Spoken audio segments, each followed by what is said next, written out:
पहला तीमुथियुस पौलुस की ओर से, जो हमारे उद्धारकर्ता परमेश्वर और हमारी आशा स्थान मसीह यीशु की आज्ञा से मसीह यीशु का प्रेरित है, तीमुथियुस के नाम, जो विश्वास में मेरा सच्चा पुत्र है। पिता परमेश्वर और हमारे प्रभु मसीह यीशु से तुझे अनुग्रह और दया और शांति मिलती रहे। जैसे मैंने मकिदुनिया को जाते समय तुझे समझाया था कि इफिसुस में रहकर कितनों को आज्ञा दे कि और प्रकार की शिक्षा ना दे, और उन ऐसी कहानियों और अनंत वंशावलियों पर मन ना लगाएं जिनसे विवाद होते हैं, और परमेश्वर के उस प्रबंध के अनुसार नहीं जो विश्वास से संबंध रखता है। वैसे ही फिर भी कहता हूँ, आज्ञा का सारांश यह है कि शुद्ध मन और अच्छे विवेक और कपट रहित विश्वास से प्रेम उत्पन्न हो। इनको छोड़कर कितने लोग फिर कर बकवाद की ओर भटक गए हैं, और व्यवस्थापक तो होना चाहते हैं, पर जो बातें कहते और जिनको दृढ़ता से बोलते हैं उनको समझते भी नहीं।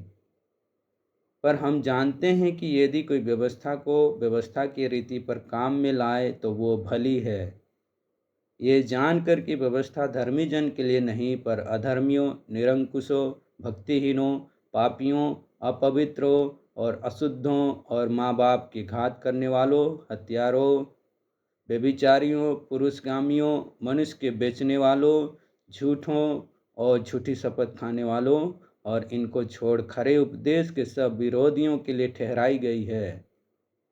यही परम धन्य परमेश्वर की महिमा के उस सुसमाचार के अनुसार है जो मुझे सौंपा गया है, और मैं अपने प्रभु मसीह यीशु का, जिसने मुझे सामर्थ्य दी है, धन्यवाद करता हूँ कि उसने मुझे विश्वास योग्य समझकर अपनी सेवा के लिए ठहराया।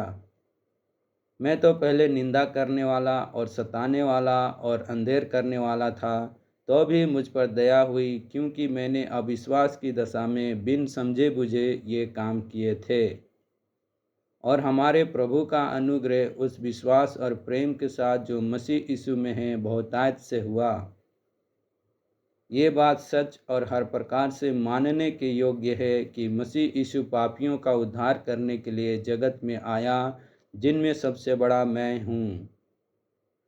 पर मुझ पर इसीलिए दया हुई कि मुझ सबसे बड़े पापी में यीशु मसीह अपनी पूरी सहनशीलता दिखाए, कि जो लोग उस पर अनंत जीवन के लिए विश्वास करेंगे उनके लिए मैं एक आदर्श बनूं। अब सनातन राजा अर्थात अविनाशी, अनदेखे, अद्वैत परमेश्वर का आदर और महिमा युगानुयुग होती रहे। आमीन। हे पुत्र तीमुथियुस, उन भविष्यवाणियों के अनुसार जो पहले तेरे विषय में की गई थी, मैं ये आज्ञा सौंपता हूँ कि तू उनके अनुसार अच्छी लड़ाई को लड़ता रहे, और विश्वास और उस अच्छे विवेक को थामे रहे, जिसे दूर करने के कारण कितनों का विश्वास रूपी जहाज डूब गया। उन्हीं में से हुमिनियुस और सिकंदर हैं, जिन्हें मैंने शैतान को सौंप दिया कि वे निंदा करना ना सीखें। अब मैं सबसे पहले ये उपदेश देता हूँ कि विनती और प्रार्थना और निवेदन और धन्यवाद सब मनुष्य के लिए किए जाए, राजाओं और सब ऊंचे पद वालों के निमित्त, इसीलिए कि हम विश्राम और चैन के साथ सारी भक्ति और गंभीरता से जीवन बिताएं। ये हमारे उद्धारकर्ता परमेश्वर को अच्छा लगता और भाता भी है। वो ये चाहता है कि सब मनुष्यों का उद्धार हो और वे सत्य को भली भांति पहचान ले, क्योंकि परमेश्वर एक ही है, और परमेश्वर और मनुष्य के बीच में भी एक ही बिचवई है, अर्थात मसीह यीशु, जो मनुष्य है, जिसने अपने आप को सबके छुटकारे के दाम में दे दिया, ताकि उसकी गवाही ठीक समयों पर दी जाए। मैं सच कहता हूँ, झूठ नहीं बोलता, कि मैं इसी उद्देश्य से प्रचारक और प्रेरित और अन्य जातियों के लिए विश्वास और सत्य का उपदेशक ठहराया गया। सो मैं चाहता हूँ कि हर जगह पुरुष बिना क्रोध और विवाद के पवित्र हाथों को उठाकर प्रार्थना किया करे। वैसे ही स्त्रियां भी संकोच और संयम के साथ सुहावने वस्त्रों से अपने आप को संवारें, ना कि बाल गुथने और सोने और मोतियों और बहुमूल्य कपड़ों से, पर भले कामों से। क्योंकि परमेश्वर की भक्ति ग्रहण करने वाली स्त्रियों को यही उचित भी है। और स्त्री को चुपचाप पूरी अधीनता में सीखना चाहिए। और मैं कहता हूँ कि स्त्री ना उपदेश करे और ना पुरुष पर आज्ञा चलाए, परंतु चुपचाप रहे, क्योंकि आदम पहले, उसके बाद हव्वा बनाई गई। और आदम बहकाया ना गया, पर स्त्री बहकाने में आकर अपराधिनी हुई। तो भी बच्चे जनने के द्वारा उद्धार पाएंगी, यदि वे संयम सहित विश्वास, प्रेम और पवित्रता में स्थिर रहे। तीसरा अध्याय। ये बात सत्य है कि जो अध्यक्ष होना चाहता है तो वो भले काम की इच्छा करता है। सो चाहिए कि अध्यक्ष निर्दोष और एक ही पत्नी का पति, संयमी, सुशील, सभ्य, पहनाई करने वाला और सिखाने में निपुण हो, पियक्कड़ या मारपीट करने वाला ना हो, वरन कोमल हो और ना झगड़ालू और ना लोभी हो, अपने घर का अच्छा प्रबंध करता हो और लड़के वालों को सारी गंभीरता से अधीन रखता हो। जब कोई अपने घर ही का प्रबंध करना ना जानता हो तो परमेश्वर की कलीसिया की रखवाली क्यों करेगा। फिर यह कि नया चला ना हो, ऐसा ना हो कि अभिमान करके शैतान का सा दंड पाए, और बाहर वालों में भी उसका सुनाम हो, ऐसा ना हो कि निंदित होकर शैतान के फंदे में फंस जाए। वैसे ही सेवकों भी गंभीर होना चाहिए, दो रंगी, पियक्कड़ और नीच कमाई के लोभी ना हो, पर विश्वास के भेद को शुद्ध विवेक से सुरक्षित रखे। और ये भी पहले परखे जाएं, तब यदि निर्दोष निकले तो सेवक का काम करे। इसी प्रकार से स्त्रियों को भी गंभीर होना चाहिए, दोष लगाने वाली ना हो, पर सचेत और सब बातों में विश्वास योग्य हो। सेवक एक ही पत्नी के पति हो और लड़के वालों और अपने घरों का अच्छा प्रबंध करना जानते हों, क्योंकि जो सेवक का काम अच्छी तरह से कर सकते हैं वे अपने लिए अच्छा पद और उस विश्वास में जो मसीह यीशु पर है बड़ा ही आप प्राप्त करते हैं। मैं तेरे पास जल्द आने की आशा रखने पर भी ये बातें तुझे इसलिए लिखता हूँ कि यदि मेरे आने में देर हो तो तू जान ले कि परमेश्वर का घर, जो जीवित परमेश्वर की कलीसिया है और जो सत्य का खंबा और न्यों है, उसमें कैसा बर्ताव करना चाहिए। और इसमें संदेह नहीं कि भक्ति का भेद गंभीर है, अर्थात वो जो शरीर में प्रकट हुआ, आत्मा में धर्मी ठहरा, स्वर्गदूतों को दिखाई दिया, अन्य जातियों में उसका प्रचार हुआ, जगत में उस पर विश्वास किया गया और महिमा में ऊपर उठाया गया। परंतु आत्मा स्पष्टता से कहता है कि आने वाले समयों में कितने लोग भरमाने वाली आत्माओं और दुष्ट आत्माओं की शिक्षाओं पर मन लगाकर विश्वास से बहक जाएंगे। ये उन झूठे मनुष्य के कपट के कारण होगा जिनका विवेक मानो जलते हुए लोहे से दागा गया है, जो ब्याह करने से रोकेंगे और भोजन की कुछ वस्तुओं से परे रहने की आज्ञा देंगे, जिन्हें परमेश्वर ने इसीलिए सृजा की विश्वासी और सत्य के पहचानने वाले उन्हें धन्यवाद के साथ खाएं। क्योंकि परमेश्वर की सृजी हुई हर एक वस्तु अच्छी है और कोई वस्तु अस्वीकार करने के योग्य नहीं, पर यह कि धन्यवाद के साथ खाई जाए, क्योंकि परमेश्वर के वचन और प्रार्थना से शुद्ध हो जाती है। यदि तू भाइयों को इन बातों की सुधि दिलाता रहेगा तो मसीह यीशु का अच्छा सेवक ठहरेगा और विश्वास और उस अच्छे उपदेशों की बातों से जो तू मानता आया है तेरा पालन पोषण होता रहेगा। पर अशुद्ध और बूढ़ियों की सी कहानियों से अलग रह और भक्ति के लिए अपना साधना कर, क्योंकि देह की साधना से कम लाभ होता है, पर भक्ति सब बातों के लिए लाभदायक है, क्योंकि इस समय के और आने वाले जीवन की भी प्रतिज्ञा इसी के लिए है। और ये बात सच और हर प्रकार से मानने के योग्य है, क्योंकि हम परिश्रम और यत्न इसीलिए करते हैं कि हमारी आशा उस जीवित परमेश्वर पर है जो सब मनुष्य का और निज करके विश्वासियों का उद्धार करता है। इन बातों की आज्ञा कर और सिखाता रह।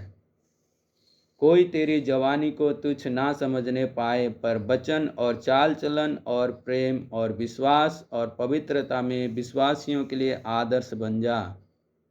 जब तक मैं ना आऊं तब तक पढ़ने और उपदेश और सिखाने में लौलीन रह। उस वरदान से जो तुझ में है और भविष्यवाणी के द्वारा प्राचीनों के हाथ रखते समय तुझे मिला था, निश्चिंत ना रह। उन बातों को सोचता रहे और इन्हीं में अपना ध्यान लगाए रहे, ताकि तेरी उन्नति सब प्रकट हो। अपनी और अपने उपदेश की चौकसी रख। इन बातों पर स्थिर रह, क्योंकि यदि ऐसा करता रहेगा तो तू अपने और अपने सुनने वालों के लिए भी उद्धार का कारण होगा। 5वां अध्याय। किसी बूढ़े को ना डांट, पर उसे पिता जानकर समझा दे, और जवानों को भाई जानकर, बूढ़ी स्त्रियों को माता जानकर, और जवान स्त्रियों को पूरी पवित्रता से बहन जानकर समझा दे। उन विधवाओं का जो सचमुच विधवा हैं आदर कर। और यदि किसी विधवा के लड़के वाले या नाती पोते हों तो वे पहले अपने ही घराने के साथ भक्ति का बर्ताव करना और अपने माता पिता आदि को उनका हक देना सीखें, क्योंकि ये परमेश्वर को भाता है। जो सचमुच विधवा है और उसका कोई नहीं, वो परमेश्वर पर आशा रखती है और रात दिन विनती और प्रार्थना में लौलीन रहती है। पर जो भोग विलास में पड़ गई वो जीते जी मर गई है। इन बातों की भी आज्ञा दिया कर, ताकि वे निर्दोष रहें। पर यदि कोई अपनों की और निज करके अपने घराने की चिंता ना करे तो वो विश्वास से मुकर गया है और अविश्वासी से भी बुरा बन गया है। उसी विधवा का नाम लिखा जाए जो 60 वर्ष से कम की ना हो और एक ही पति की पत्नी रही हो, और भले काम में सुनाम रही हो, जिसने बच्चों का पालन पोषण किया हो, पाहुनों की सेवा की हो, पवित्र लोगों के पांव धोए हो, दुखियों की सहायता की हो और हर एक भले काम में मन लगाया हो। पर जवान विधवाओं के नाम ना लिखना, क्योंकि जब वे मसीह का विरोध करके सुख विलास में पड़ जाती है तो ब्याह करना चाहती है और दोषी ठहरती है, क्योंकि उन्होंने अपने पहले विश्वास को छोड़ दिया है। और इसके साथ ही साथ वे घर घर फिरकर आलसी होना सीखती है, और केवल आलसी नहीं पर बकबक करती रहती और औरों के काम में हाथ भी डालती है और अनुचित बातें बोलती है। इसीलिए मैं ये चाहता हूँ कि जवान विधवाएं ब्याह करें और बच्चे जनें और घर बार संभालें और किसी विरोधी को बदनाम करने का अवसर ना दें, क्योंकि कई एक तो बहक कर शैतान के पीछे हो चुकी हैं। यदि किसी विश्वासिनी के यहाँ विधवाएं हों तो वही उनकी सहायता करे कि कलीसिया पर भार ना हो, ताकि वो उनकी सहायता कर सके जो सचमुच में विधवाएं हैं।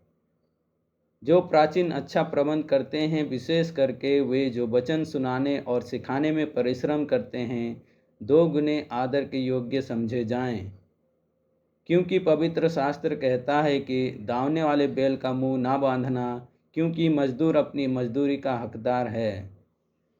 कोई दोष किसी प्राचीन पर लगाया जाए तो बिना 2 या 3 गवाहों के उसको ना सुन। पाप करने वालों को सबके सामने समझा दे, ताकि और लोग भी डरें। परमेश्वर और मसीह यीशु और चुने हुए स्वर्गदूतों को उपस्थित जानकर मैं तुझे चेतावनी देता हूँ कि तू मन खोल कर इन बातों को माना कर और कोई काम पक्षपात से ना कर। किसी पर शीघ्र हाथ ना रखना और दूसरों के पापों में भागी ना होना। अपने आप को पवित्र बनाए रख। भविष्य में केवल जल ही का पीने वाला ना रहे, पर अपने पेट के और अपने बार बार बीमार होने के कारण थोड़ा थोड़ा दाखरस भी काम में लाया कर। कितने मनुष्य के पाप प्रकट हो जाते हैं और न्याय के लिए पहले से पहुंच जाते हैं, पर कितनों के पीछे से आते हैं। वैसे ही कितने भले काम भी प्रकट होते हैं, और जो ऐसे नहीं होते वे भी छिप नहीं सकते। 6वां अध्याय। जितने दास जुए के नीचे हैं वे अपने अपने स्वामी को बड़े आदर के योग्य जाने, ताकि परमेश्वर के नाम और उपदेश की निंदा ना हो।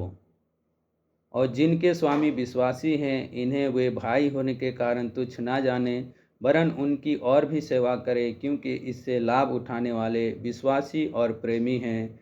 इन बातों का उपदेश दिया कर और समझाते रह। यदि कोई और ही प्रकार का उपदेश देता है और खरी बातों को अर्थात हमारे प्रभु यीशु मसीह की बातों को और उस उपदेश को नहीं मानता जो भक्ति के अनुसार है, तो वो अभिमानी हो गया और कुछ नहीं जानता, वरन उसे विवाद और शब्दों पर तर्क करने का रोग है, जिनसे डाह और झगड़े और निंदा की बातें और बुरे बुरे संदेह और उन मनुष्य में व्यर्थ रगड़े झगड़े उत्पन्न होते हैं, जिनकी बुद्धि बिगड़ गई है और वे सत्य से विहीन हो गए हैं, जो समझते हैं कि भक्ति कमाई का द्वार है। पर संतोष सहित भक्ति बड़ी कमाई है, क्योंकि ना हम जगत में कुछ लाए हैं और ना कुछ ले जा सकते हैं। और यदि हमारे पास खाने और पहनने को हो तो इन्हीं पर संतोष करना चाहिए।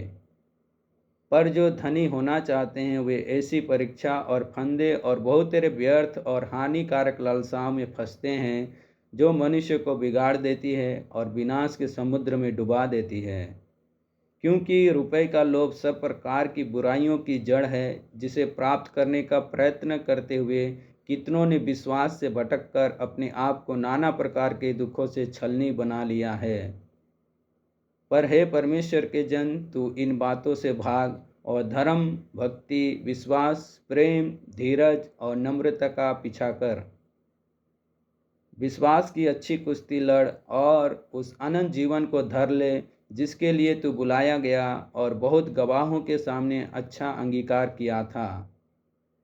मैं तुझे परमेश्वर को, जो सबको जीवित रखता है, और मसीह यीशु को गवाह करके, जिसने पुन्तियुस पिलातुस के सामने अच्छा अंगीकार किया, ये आज्ञा देता हूँ कि तू हमारे प्रभु यीशु मसीह के प्रकट होने तक इस आज्ञा को निष्कलंक और निर्दोष रख, जिसे वो ठीक समयों में दिखाएगा, जो परम धन्य और अद्वित अधिपति और राजाओं का राजा और प्रभुओं का प्रभु है।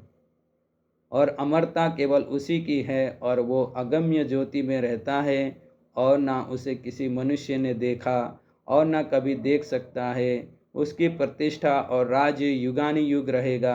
आमीन। इस संसार के धनवानों को आज्ञा दे कि वे अभिमानी ना हो और चंचल धन पर आशा ना रखे, परंतु परमेश्वर पर, जो हमारे सुख के लिए सब कुछ बहुतायत से देता है, और भलाई करे और भले कामों में धनी बने और उदार और सहायता देने में तत्पर हो, और आगे के लिए एक अच्छी नींव डाल रखे कि सत्य जीवन को बस में कर ले।